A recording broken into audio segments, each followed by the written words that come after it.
Interesting to learn who Jeffrey Epstein hung around with while he was alive.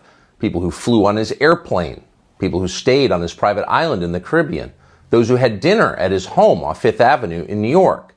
And to some extent, those names are coming out, not all of them. But we know a lot of the people who are in Jeffrey Epstein's life, and we have for several years now. But on another level, that whole story seems like a bit of a sideshow, because it doesn't answer the main mysteries surrounding Jeffrey Epstein's life or death. And there are three of them, almost none of which is ever discussed in the media. The first is, who did Jeffrey Epstein work for? What did Jeffrey Epstein do for a living, and on whose behalf? We don't know. The second question is, where did all the money come from? Hundreds of millions of dollars that passed through his hands over many years. And where is it now? We don't know that either. And the third question may be the most pressing of all, which is, what happened to Jeffrey Epstein?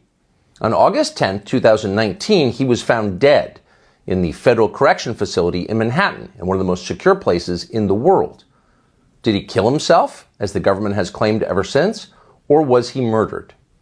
Well, the overwhelming evidence suggests that he was in fact murdered, and that the U.S. government, including the Attorney General of the United States, covered up that murder.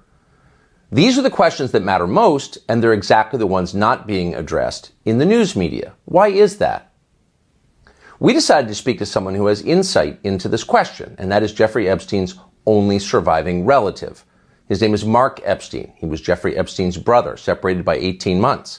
He's a successful real estate developer in New York, and he's very concerned for his own safety. So the interview that follows is one that you will listen to rather than see. Mark Epstein refused to appear on camera, but we think what he has to say is worth hearing. Here it is. Do you think your brother killed himself? Not now. No. When I first heard he was dead from suicide, I had no reason to doubt it, so I accepted that.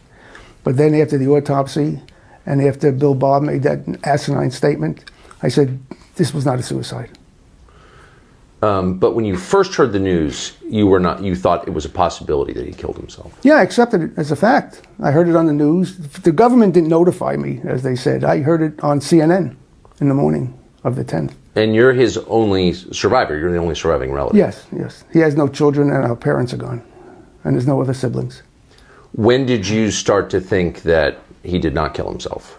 Well, after the autopsy, and both pathologists, the city pathologist and Dr. Barden, came out of the autopsy, and they said, this doesn't look like a suicide. It looks more like a homicide.